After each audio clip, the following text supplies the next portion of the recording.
Write the word marvelous down. It's from the word marvel. What God has produced supposed to make people marvel. I was in the airport in Atlanta last year, and I saw about 6 young men come down the airport walking, and they all looked exactly alike. It was crazy. They had the same haircut like MC, baggy pants, and they were all walking.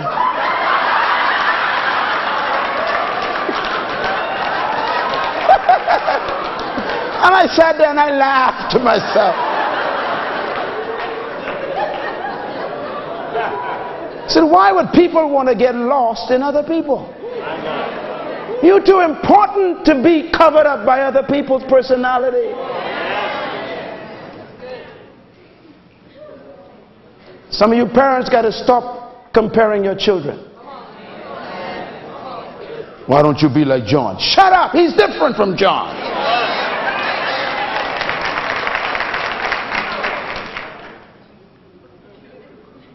I know it's good preaching. You ain't hear nothing yet. Marvelous the works of your hands. And he says, my soul knows this. One of the most powerful things in this verse is that last statement. My soul knows this.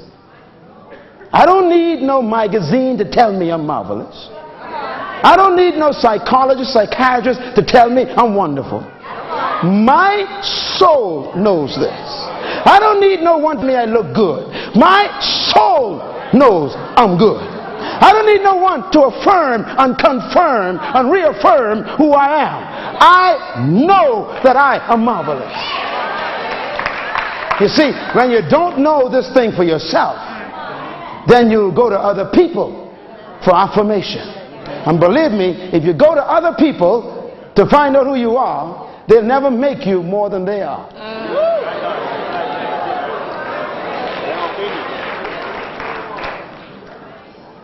That's why you got to discover for yourself. Yes. Your own treasure. Yes. Now this next verse is really difficult to comprehend, because the next 2 verses talks about something that is so heavy that it would take about 3 weeks for me to teach it. But let me just mention a couple of thoughts. When I was woven together in my mother's womb, in the depths of the earth, your eyes saw my unformed body. God says when the sperm and the egg collided and germination took place, my eyes was on that. And my eyes never left it. That means there's one thing God is always watching, and that's a pregnant woman. So when you go to get your private abortion, all of heaven is front row watching. God is personally observing the awesome potential that you are meddling with.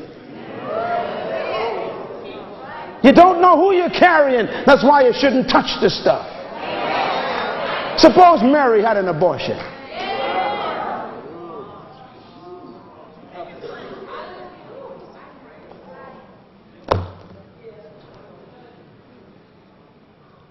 I'm so glad that Moses' mother saved his little body, because in that basket was Genesis, Exodus, Leviticus, Numbers, Deuteronomy.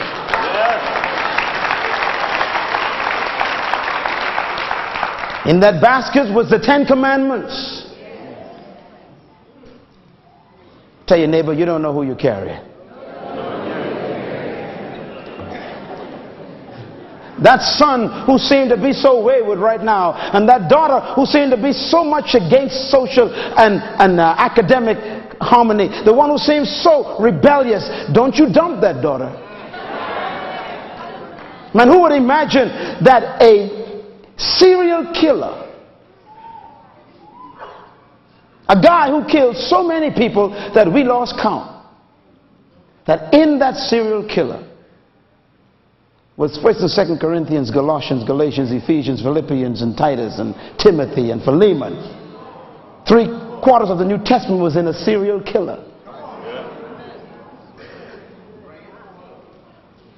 You just never know who he's knitted together. I'm so glad your mama didn't abort you.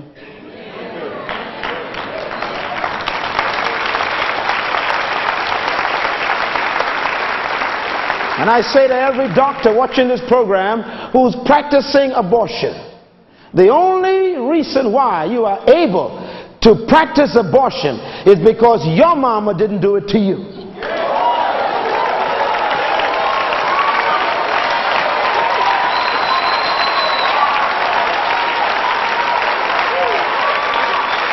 It's true. Verse 16. Your eyes saw my unformed body. Oh dear. Are you ready? All the days of my life were already ordained for me and were written in your book before any one of them began. This is where it gets deep. Not only did he form me in my mother's womb, but it says all of my days of all of my life were already ordained for me, finished and programmed, and were written in his book before any one of the days began. In other words, before I was born, there was a book on my life that was finished. You are not a mistake. You are a bestseller waiting to be written. All of my days were already recorded in your book, and they were there finished before I was released from my mother's womb. That means God has a book on your life, and God never writes anything less than a bestseller.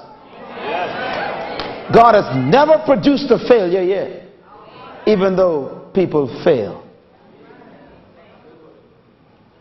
This also means in the next verse that in that book God has written everything you're supposed to do and be.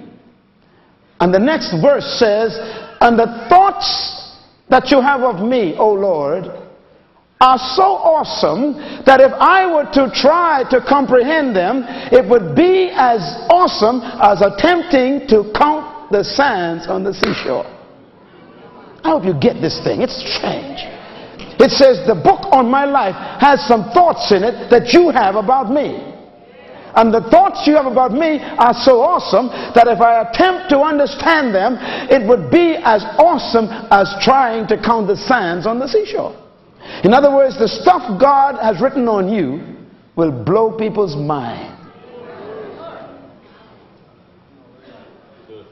The stuff that you are supposed to do on this planet before you die are so amazing that if God was to tell you them even now, you tell God he's lying.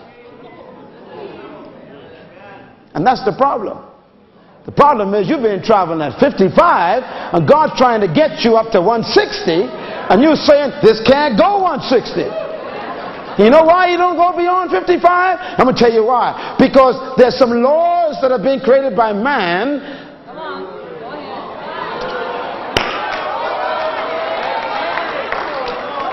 And those laws say you can't travel beyond the speed limit.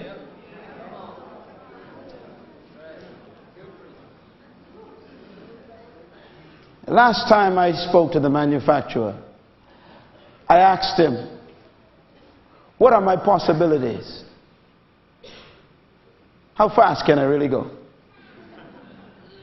And the last time I spoke to the manufacturer and asked him what are my possibilities, you know what he said to me?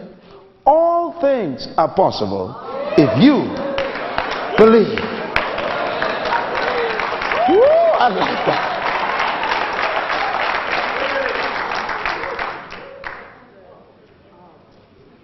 There's a book on your life, young man.